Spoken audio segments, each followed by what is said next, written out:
Hello guys, welcome back to the channel. Today we got another figure unboxing. If you guys are new to the channel, I am the Elite Collector. I collect a bunch of different things including Blu-rays, manga, figures, statues, all that great stuff, everything that I'm passionate about.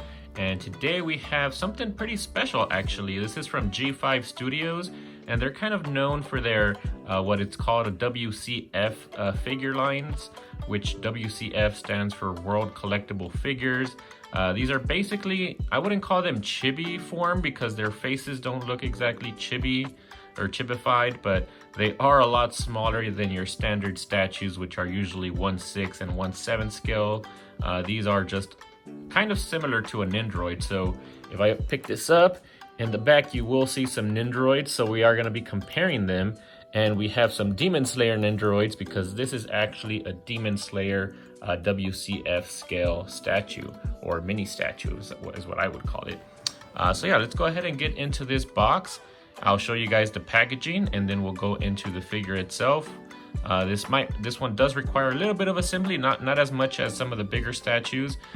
So yeah, let's go ahead and get into this and we'll go over all of that together.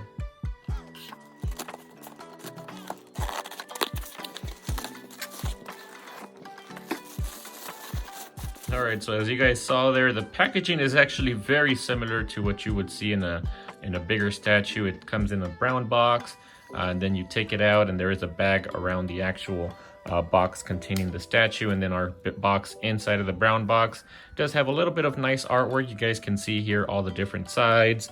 Here's the top with the G5 Studios logo, and then just here's the bottom. So let's open it up and see what's inside.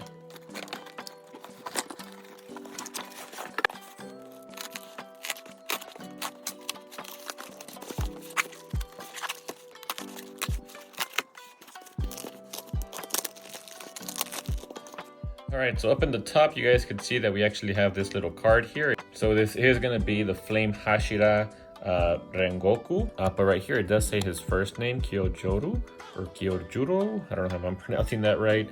And we do have number 466. They don't tell us what the edition size was, but it does tell us what number we actually get, number 466. Then here's the back, just has the logo G5 Studios. So it's a pretty cool little thing that they added here. Just like all of my other statues back there, they each have either a coin or a certificate of authenticity. So with this little WCF statue, we get this little card. So yeah. Then over here, we have everything packaged really nicely. So let's go ahead and take these out one by one. Let's start with the base. It's a little tight in there. Want to make sure I don't break anything. All right, so here's the base. It has a nice flame spiral here in the center, and then we do have that lion there in the back, which is one of Rengoku's signature attacks there. We did see that in the last Demon Slayer film, which was awesome. I loved the film. And then the details on the base, it's actually really nice for such a small little scale statue here. And even on the bottom, you do have a nice sort of like a felt material here, so it won't scratch whatever surface you put it on, which is really nice touch here. Then we do have a few notches here. I guess this is where Rengoku is going to be attaching to. So yeah, overall, really impressed with this. I think it looks really nice, and especially for the price, because these WCF statues, they usually don't go over $100. This one I think was around 75 bucks, and then shipping was an extra 30 bucks. So yeah, right around 100, shipping included. But it is kind of just like a small miniature statue. The quality is there and it does look really nice. Here's the side profile of the base. Here's the back, which does look a little odd. I don't know, this looks a little weird here, but you don't really see the back too much because you will probably be displaying him this way. So the only thing that I wish we did have here were some LEDs. Some LEDs on this would have looked awesome. So I don't know, I might try and add some LEDs here on the back, or we will try to use the spotlight, see how that works. So we'll look at that here in a bit. But yeah, so far really impressed with this. So let me put this to the side. And now let's take out Rengoku himself. Wait, hold on, what is this here? Okay, looks like they included some blue tack here, I guess, to help you attach Rengoku to the base. So we'll see if we actually need to use this. But here's Rengoku.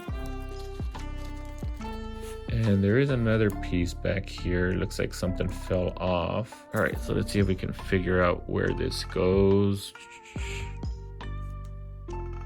Okay, so yeah, looks like it goes right here.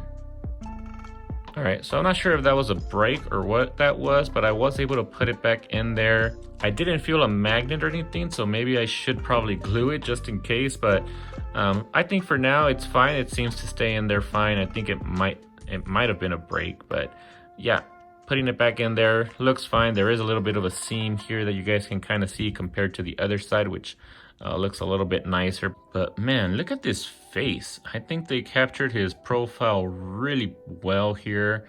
It really captures that moment when he's fighting against Akaza really well. I love how the blood looks down his face on this side. You even got some veins there on his face, which look pretty nice as well. Then here's his blade. It isn't real metal, it is plastic material. It does bend a little bit, but I kind of like the details they added here. They even have some characters here on the bottom, and then they tried to add sort of some flame effects here on the blade as well, which when you look at it closely, you can definitely tell it's painted on there, but from a distance, I think it looks really nice.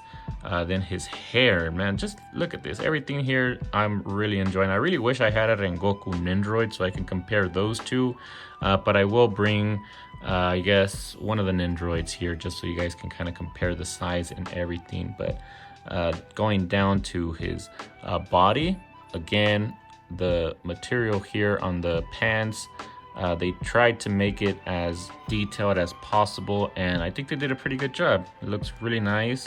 Then here's his socks with those flames on his socks as well, and then his sandals, and yeah, I think everything looks great. Here's his sort of cape. Here's the bottom of the cape, and on the top I could see that there's sort of some battle damage here. It does have a little bit of wear and tear, which is nice little details that they added here to the cape. So yeah, overall really like this little miniature statue.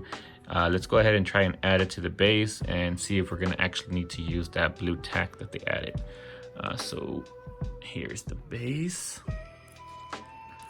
Looks like he just goes in here.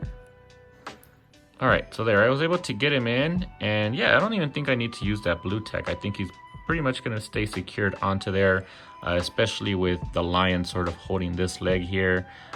If this was to bend forward, the nose from the lion does kind of hold this leg back. So yeah, I don't really think you need to use that blue tack material, but man, here it is on the base. Looks really cool. Liking it a lot. And yeah, let's go ahead and bring a Nendoroid over here and sort of compare the size and details on this. All right, so I'll bring over Zenitsu because he's actually my favorite Demon Slayer Nendoroid at the moment. And you can see here that this is definitely chibified because the head is, you can definitely tell it's a lot bigger than the body, and it is a lot bigger than the face on the Rengoku here on the right. So yeah, that's the difference here. This isn't chibi. It does try to stay to scale for the most part. The face is a little bigger than the body, but not so much that I would go ahead and call this a chibified form.